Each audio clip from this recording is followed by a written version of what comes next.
Hello, I'm Kylie Wright-Ford, the CEO of the RepTrack company. Welcome back to the Purpose Power Summit. We've had a great session of panels this morning, and we're about to continue our conversation on the topic of evolving purpose without losing impact. I'm delighted to be joined by Amy Smith, the Chief Strategy and Impact Officer at Tom's Shoes. We're going to talk about what it's like to be a pioneer in the one-for-one model and to evolve this strategy over time as they celebrate their 15th year of anniversary and impacting 100 million lives. Amy, welcome. Thank you for joining us today. Thank you for having me. I'm so excited to be here. Likewise, it's great to speak to a pioneer in the space of bringing purpose to life. I'd love to start with a question about how does a purpose pioneer grow their cause without forgetting their roots? You've got a great history at Tom's and an incredible background to draw from in thinking about how brands activate their purpose. So tell us how it feels to be a pioneer.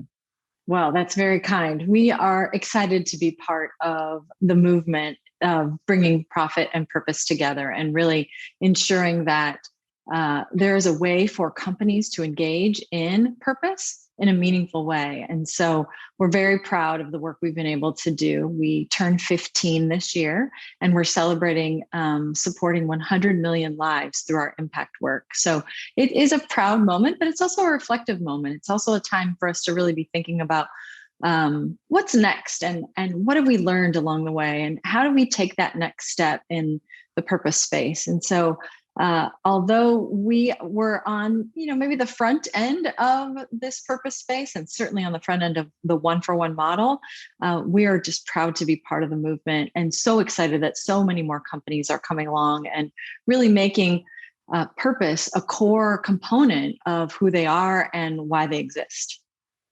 15 years. Wow, that is fast. You certainly punch above your weight in terms of brand.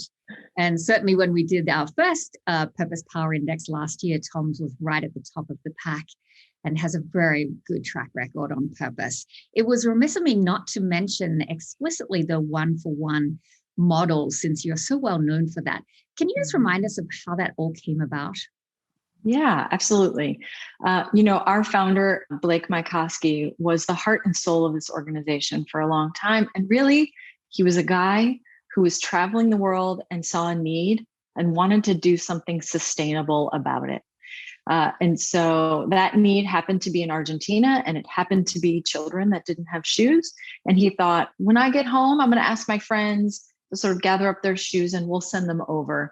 And we'll make sure that they get to children. And I will tell you, we certainly have evolved a long way from that idea, and really thought about how do we give effectively? How do we integrate shoe giving into these programs that nonprofits need them to be integrated into? And so that passion for doing something meaningful and taking it that next step to being sustainable, to say, I'm going to actually start a business. And when I build a shoe for someone to purchase, I'm also going to build a shoe to be given. And that is really how One for Tom's was born. It wasn't going to be sustainable. And he really realized that right up front, to ask his friends for their old shoes that maybe were not well fitted or activity appropriate or climate appropriate for the children that would need these shoes the most. And so we've really taken our time to build out a network of nonprofit organizations that now had used those shoes in their programming to enhance the work that they were already doing. And so that is really a guy with a great idea, building on that idea for the world to become a better place. Thank you. It's great to hear the story, and it's always wonderful to talk about entrepreneurs and the impact they have on activating their purpose throughout the company. There are many companies who don't have the luxury of a founder still in the orbit or with such passion, but I truly believe that companies like yours play a big role in moving them forward. What intrigued me is your stated mission on your website is using business to improve lives. It doesn't actually say anything about shoes. And so I love that you've made it broad enough to be able to be expansive. So you became successful, and now there's many followers of your model, your one-for-one model. Right. How do you land on what's next? You mentioned you're in a reflective mode. How do you land on that? Yeah. We, over the last year or so, have really reflected, and there's no doubt that the world around us is changing. There's no doubt that organizations and nonprofits and companies are all facing a different world around us. And so we took that time, not only celebrating 15 years, to look at everything that we've learned and really ask ourselves the question, are we doing everything we can with the impact we are trying to have? And with the customer's choice to purchase Tom's and generating impact that we feel great obligation to give responsibly against. And so we had dipped our toe over the last year or so into other models. We started thinking about gun violence that was happening here in the United States and really making a commitment to address some of that through a grant-based program. And we were looking at some of the issues that are happening in the world and how we might have a meaningful impact on those. And that meant focus. And that meant possibly ending our one-for-one shoe giving. And that meant possibly moving away from the one-for-one model overall. And so late last year, we made that bold move to change our model completely. And so we now give 1/3 of our profits for grassroots good. There's a couple things that are really important to note about that. One is that it's the same total amount. So the sustainability of the model for Tom's is unchanged, right? When that consumer purchases a product, it still generates giving. We still put that to work. We're just putting it to work in a different way, in a slightly more flexible model that really allows us to address issues at the grassroots level. So 1/3 of our profits is still the same. That grassroots idea is what I want to talk about just a little bit next. And that really is around understanding what a community needs and how we can support them. So oftentimes companies will say, I have these dollars, I want to do X, Y, and Z. Nonprofit, will you go execute that for me? And there's nothing wrong with that approach. That's absolutely the common knowledge approach.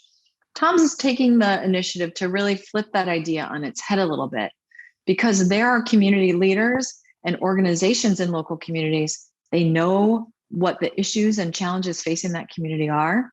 They know what some of the solutions could be. They have the passion and the network to execute against those, but they don't always have the resources. And that's where we feel like Tom's can really come in. So we're really focused on entering a community in partnership with the leaders of that community and figuring out how can we use business to improve lives, giving 1/3 of our profits to your grassroots effort to build more equity in the world. And that's sort of the last piece of the equation. Equity and the ability for all people to thrive is something that we're all having a lot of conversations about. And we've been doing research on this for over a year and a half, really understanding what are those issues and how can we play a meaningful role in that space. And so the foundational components of equity for Tom's and where we're investing is in mental health, access to opportunity, specifically work and school education, and ending gun violence. We're going to continue to maintain our commitment there. So it's a really big change for us. It's a really big evolution, and we're really excited about it. And it's really making sense to our consumer. It's really making sense to the marketplace, and it's really making sense to the community of purpose-driven organizations.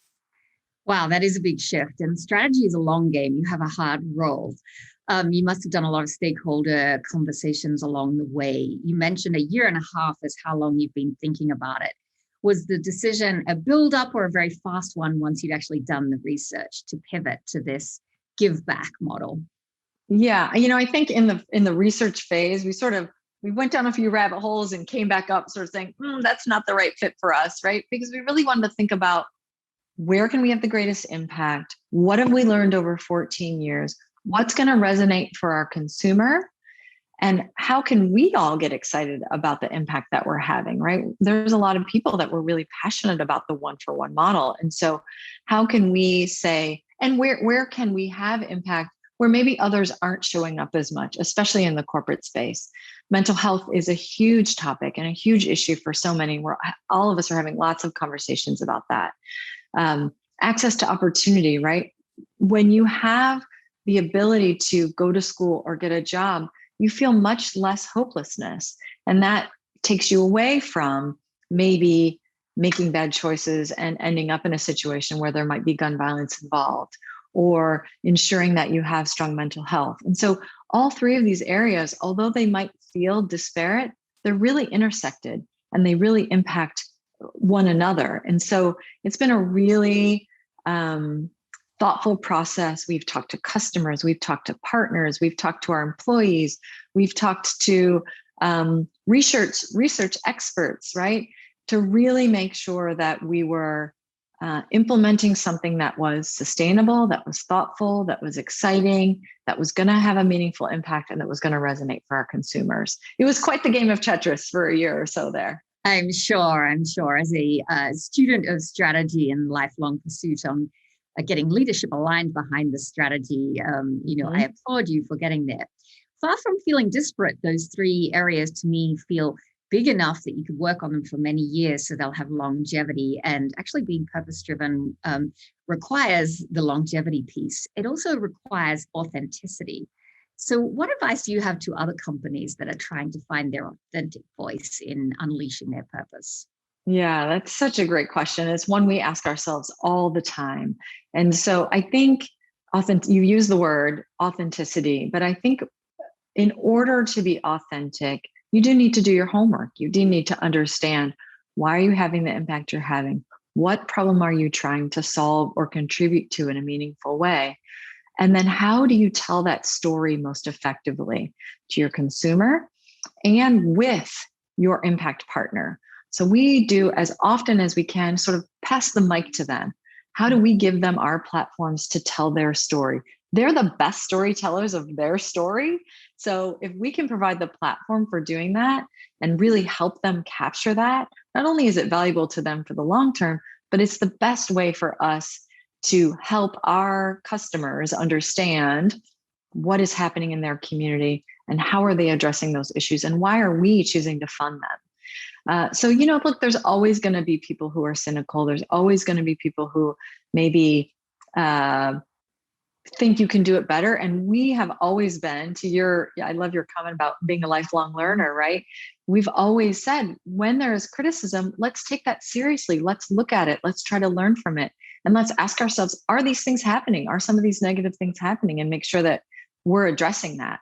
Once you do those things, then when the negative comments come, or maybe someone's feeling apprehensive about engaging with you, you can feel really confident in putting your best foot forward, in sharing those stories, in talking about your lessons learned, and talking about the statistics that you're trying to address. What problem are you trying to support?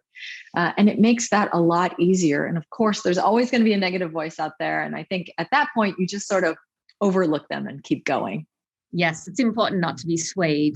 You've done such a nice job of that. And, congratulations on, first of all, like your great adherence to your purpose, being bold and brave enough to actually evolve in your strategy, and also to have such a great reputation in terms of doing and saying the right thing. So what's one thought you'd like to leave us with as we wrap up right now in terms of activating your purpose? It's one thing to have a great one, and you're in a position where you started that way, but what's your final thought for us on activating it? Yeah, I think you have to believe in what you're doing. You need to have leadership buy-in. You need to be able to tell your story effectively. And that's heavy lifting and hard work. And so we have to embrace that part of it. I'm very lucky to have a team of individuals on the Tom staff that is working on this every single day, building relationships with nonprofit partners, ensuring that we're integrating with our marketing team to make sure we can tell that story effectively and on a schedule that makes sense for the rest of the business.